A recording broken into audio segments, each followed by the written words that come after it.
ان 70 درویشوں کے پاس گیا اور اس رقم میں سے تھوڑی سی رقم اپنے لیے رکھ کر باقی انہیں تقسیم فرما دی. جو رقم میں نے اپنے لیے رکھی تھی اس کا کھانا خریدا اور بہت سے مساکین کو دعوت دے کر مل کر کھایا. حوالہ کلام الجواہر. مذہب حنبلی کے خاتم الفقہاء شیخ محمد الدین ابن قدامہ مقدسی رحمۃ اللہ تعالیٰ علیہ فرماتے ہیں کہ جب میں حضرت کی خدمت میں استفادے کے لیے حاضر ہوا تو آپ نے مجھے مدرسہ نظامیہ میں ٹھہرایا. آپ اکثر ہمارے پاس تشریف لاتے، نیز اپنے صاحبزادے کو ہمارے پاس بھیجتے اور وہ تشریف لا کر ہمارے چراغ کو روشن کرتے، یعنی رات ہوتی تو مسافروں کی آسانی کے لیے چراغ جلاتے خود اپنے ہاتھوں سے.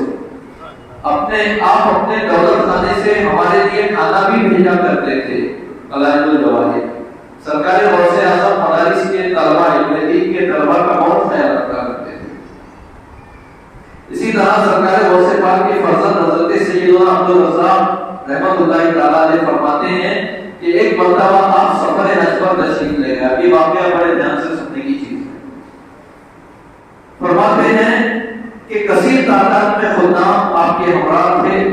راستے میں بغداد کے نزدیک موضع حلہ میں جب پہنچے تو آپ نے خدام کو حکم فرمایا کہ اس بستی میں جا کر جو سب سے زیادہ مفلس، بےکس اور نادار گھر ہو اسے تلاش کرو.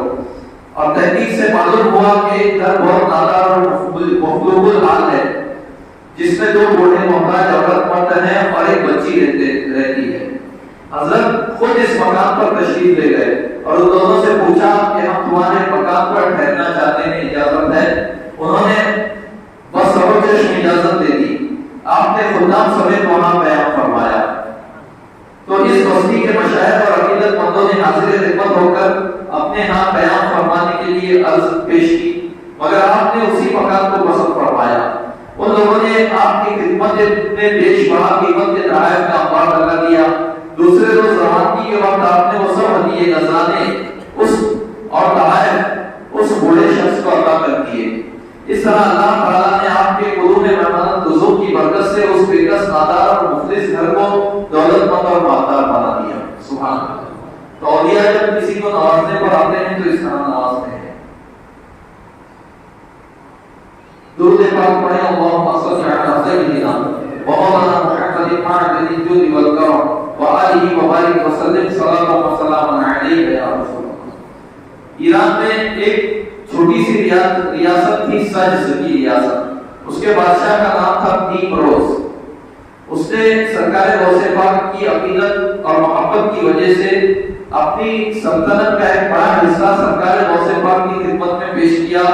یہ اپنے کاریندے کو بھیج کر کہ حضور آپ کرم فرمائیں، میری سلطنت میں آئے اور یہ علاقہ میں آپ کو نظر کرتا ہوں. سرکار غوث پاک نے فارسی کے 2 اشعار فرمائے. اس کا مفہوم ہے کہ اگر تمہارے پاس ملک نیمروز ہے تو میرے پاس ملک نیم شب موجود ہے اور مجھے تمہارے اس ملک کی کوئی حاجت نہیں. اب ظاہر ہے کہ جو روحانیت لوگ کی سلطنت کا بادشاہ ہو اسے دنیا کی عارضی سلطنت سے کیا غرض اور کیا مطلب ہو سکتا ہے. اسی طریقے سے سرکار غوث پاک کو تحفے میں کسی نے چینی آئینہ پیش کیا. چین کا بنا ہوا بڑا خوبصورت، بڑا ہی بہترین آئینہ تھا. وہ سرکار غوث پاک اسے استعمال فرمایا کرتے تھے. ایک دن خادم سے وہ آئینہ ٹوٹ گیا اور خادم بڑا گھبرایا اور اسے ڈر لگا کہ اب کیا ہوگا، اپنی غلطی کیسے سرکار غوث اعظم کی بارگاہ میں پیش کروں کہ آئینہ ٹوٹ گیا. تو اس نے کہا اس قضا آئینہ چینی شکست، کہ قضاء الہی سے اللہ کی مرضی، اللہ تبارک و تعالیٰ کی قضاء و قدر کی وجہ سے آئینہ چینی ٹوٹ گیا.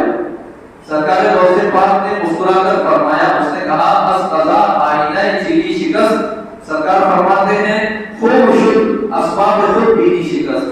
اچھا ہوا کہ خود بینی کا سبب ٹوٹ گیا. آئینے میں انسان اپنے آپ کو دیکھتا ہے اور تصوف کی کتابوں میں خود بینی، خود پسندی اس کو مضمون کہا گیا ہے. اگرچہ آئینہ دیکھنا سنت ہے لیکن اس میں لفظ خودبینی پائی جاتی ہے، اور ایک خودبینی وہ ہے کہ آدمی اپنے آپ کو اچھا سمجھے، اپنے اعمال کو بڑا سمجھے، وہ خودبینی۔ تو لفظ کے اشتراک کی وجہ سے سرکار غوث اعظم نے آئینہ ٹوٹنے پر ایک نیک فال لیا اور کہا خوب شد اسباب خودبینی شکست۔ سرکار غوث پاک کی مادری زبان فارسی تھی اور آپ کی بارگاہ میں عربی اور فارسی غلام ہر قسم کے آپ کے مریدین رہا کرتے تھے۔ اسی طریقے سے قلائد الجواہر اور بہجت الاسرار دونوں میں ایک عبارت ہے، اس کا ترجمہ پڑھتا ہوں۔ حضرت سیدنا غوث پاک رضی اللہ عنہ رقیق القلب، آپ کے آنسو بہت جلد رواں ہو جاتے تھے، خوف خدا ان کو حد در جاتا، لوگوں پر ان کی ہیبت بہت زیادہ طاری ہوتی تھی اور ان کی دعائیں قبول ہوتی تھی، خلق میں ان کا بہت بڑا درجہ تھا، فحش باتوں میں لوگوں سے بہت دور اور سچائی میں لوگوں سے بہت قریب تھے، احکام خداوندی کے خلاف ورزی دیکھ کر بہت غصہ ہوتے اور سختی فرماتے، لیکن اپنی ذات کی خاطر کسی سے ناراض نہ ہوتے اور اللہ تعالیٰ کی رضا کے علاوہ کسی کی مدد نہ فرماتے، کسی سائل کا سوال رد نہ فرماتے، خواہ وہ ان کے جسم کے پہنے پہ کپڑے ہی کیوں نہ مانگتا، اسے اتار کر دے دیتے۔ توفیق آپ کی چادر، تائید عزتی آپ کی معاون تھی، علم ان کو معظم بنانے والا تھا، قرب الہی ان کو ادب سکھانے والا تھا، انس ان کا ساتھی تھا، سچ ان کا سرمایہ اور روزمرہ کی فتح تھا، بردباری ان کا جوہر تھا، یعنی صبر تحمل کرنا، ذکر الہی ان کا وزیر تھا، مکاشفہ ان کی غذا تھی، مشاہدہ ان کی شفا تھی، شریعت ان کا ظاہر تھا اور اوصاف حقیقت ان کے بھید اور اسرار تھے، بہجت الاسرار تفرید الدعا تھے۔ سرکار غوث اعظم شیخ عبد القادر جیلانی رضی اللہ تعالیٰ عنہ بلند اخلاق کے پیکر تھے اور خاص طور سے غریبوں اور طلباء کے لیے بہت زیادہ رحم دل اور بہت زیادہ متواضع تھے، اور سرکار مدینہ صلی اللہ علیہ وسلم کے بارے میں بھی یہی آیا۔ چنانچہ سیرت کی کتابوں میں یہ لکھا ہے کہ ایک بار جب سرداران قریش جو کفار تھے حضور علیہ السلام کی مخالفت کر کے تھک گئے، اسلام کو ختم نہ کر پائے، مسلمانوں کو مٹا نہ پائے، تو تھک ہار کر انہوں نے ایک بار حضور علیہ السلام کی بارگاہ میں متفقہ طور پہ پیغام بھیجا کہ ہم جانتے ہیں کہ آپ سچے ہیں، آپ اللہ کے رسول ہیں اور ہم آپ پر ایمان بھی لے آئے، مگر کیا کریں کہ آپ کے ارد گرد غریب، کمزور اور نادار قسم کے لوگ ہیں، ان قبیل قبائل کے لوگ بھی ہیں جن کا کوئی نام نہیں ہے، جنہیں کوئی عرب میں اسٹیٹس بڑا حاصل نہیں، آپ مسافر اور غلاموں اور غریبوں کے ساتھ بیٹھتے ہیں، حالانکہ ہمارا ان کے ساتھ بیٹھنا یہ ہماری بے عزتی ہے، تو اگر ہم آپ پر ایمان لائیں تو ہمیں آپ کے ساتھ بیٹھنا ہوگا اور آپ کے ساتھ بیٹھنے کی وجہ سے آپ کے ان غریب صحابہ کے ساتھ بھی بیٹھنا پڑے گا جو ہماری شان کے خلاف ہے۔ مبینہ طور پر انہوں نے یہ پیغام حضور علیہ السلام کو بھیجا۔ پیارے آقا مولا صلی اللہ علیہ وسلم کے اخلاق کریمانہ سے یہی امید تھی اور بلکہ یقین تھا کہ آپ ان کے اس پیغام کو رد کر دیتے۔ انہوں نے کہا تھا کہ اگر آپ ان کو چھوڑ دیں، ان غریبوں کو، غلاموں کو، کمزوروں کو، تو پھر ہم آپ پر ایمان لے آئیں گے اور آپ کے دست و بازو بنیں گے۔ حضور علیہ السلام اس سے پہلے کہ ان کے اس پیغام کو رد کرتے، پروردگار عالم نے قرآن مجید کی آیت اتاری، وَاصْبِرْ نَفْسَكَ مَعَ الَّذِينَ يَدْعُونَ رَبَّهُم بِالْغَدَاةِ وَالْعَشِيِّ يُرِيدُونَ وَجْهَهُ وَلَا تَعْدُ عَيْنَاكَ عَنْهُمْ۔ اے محبوب، آپ اپنے آپ کو ان لوگوں میں روکے رکھیں، آپ ان لوگوں کے درمیان رہیں جو صبح و شام اللہ ہی کے لیے اللہ کی پاکی بولتے ہیں، اللہ کی عبادت کرتے ہیں۔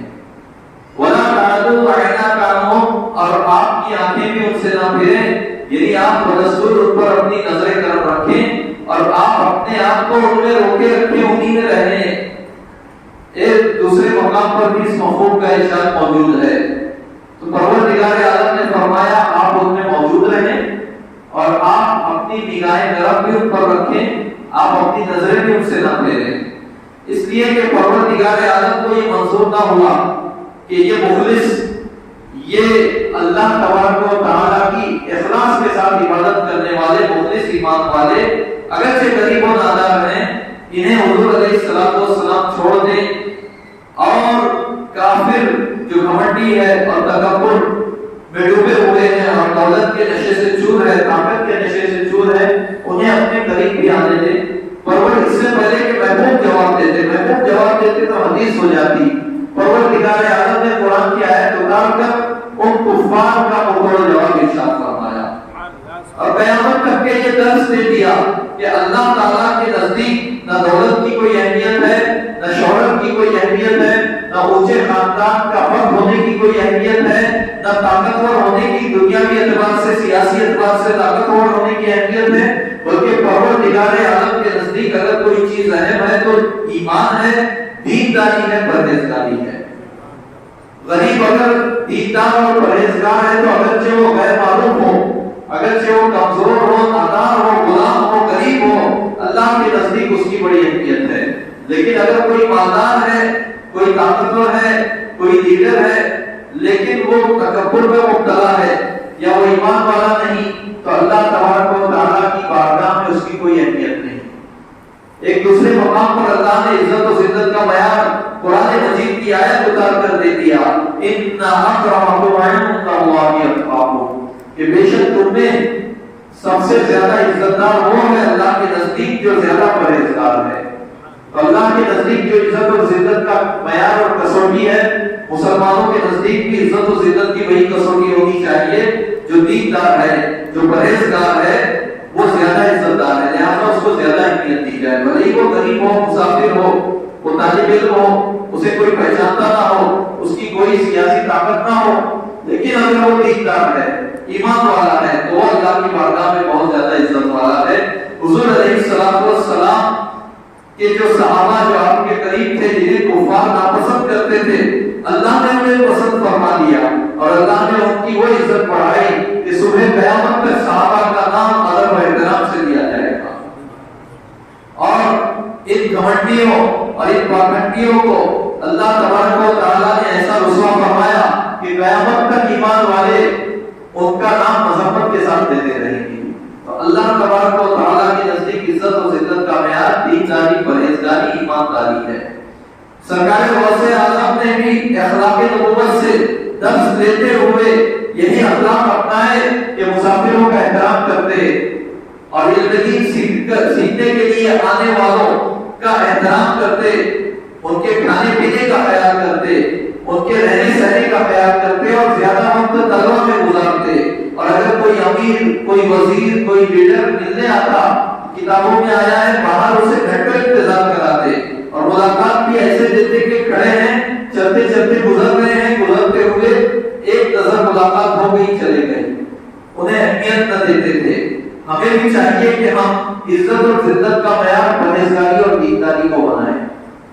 اگر دیندار غریب ہے تو بھی وہ عزت دار ہے اور ہم اسے عزت دیں، اس کے ساتھ توازن سے پیش آئیں۔ اگر کوئی مالدار ہے اور ساتھ میں دیندار بھی ہے تو ٹھیک ہے، اس کی دینداری کی وجہ سے اس کا احترام کیا جائے گا، مالداری کی وجہ سے نہیں۔ حضرت سیدنا امام غزالی رحمۃ اللہ تعالی علیہ بدایت الہدایہ میں ایک حدیث نقل فرماتے ہیں، حضور علیہ السلام نے فرمایا کہ جس نے کسی متقی مالدار کی، اس کی مالداری کی وجہ سے عزت کی، تو اللہ تعالیٰ اس کے 2/3 دین کو سلب فرما دیتا ہے، اس کا 2/3 دین ضائع ہو جاتا ہے۔ حضرت امام غزالی اس حدیث کو پیش کر کے تبصرہ کرتے ہیں کہ متقی مالدار کی، اس کی مالداری کی عزت کی وجہ سے یہ عتاب ہے، یہ عالم ہے۔ تو اگر کسی فاسق مالدار کی عزت کی جائے مالداری کی وجہ سے، تو اس شخص کے ایمان کا کتنا برا حال ہوگا۔ اللہ اکبر۔ مسلمانوں غور کرو، آج ہم کوئی لیڈر، کوئی دنیا دار، فاسق و فاجر آتا ہے، دولت مند ہے، تو ہم اسے بہت زیادہ عزت دیتے ہیں، لیکن اگر کوئی متقی پرہیزگار ہے، اگر وہ غریب ہے، تو ہماری نظر میں اس کی کوئی عزت نہیں ہوتی۔ خاص کر جن کو اللہ نے دولت سے نوازا، ان میں کچھ ایسے لوگ ہیں جو نیک و پرہیزگاروں کو غلط نظر سے دیکھتے ہیں یا ان کے دل میں ان کی اہمیت نہیں ہوتی. مسجد کا امام اگر غریب ہے تو اسے وہ اتنی اہمیت نہیں دیتے، لیکن ان کے پاس کوئی کافر لیڈر آ جائے، کوئی فاسق و فاجر دولت مند آ جائے تو اس کے لیے جو ہے بچھڑے کے باقی رہتے ہیں، بچھڑے کے باقی رہتے ہیں، اپنے آپ کو ذلیل کر کے وہ لیڈروں کی عزت کرتے ہیں. یہ حال مسلمانوں کا ہو گیا ہے.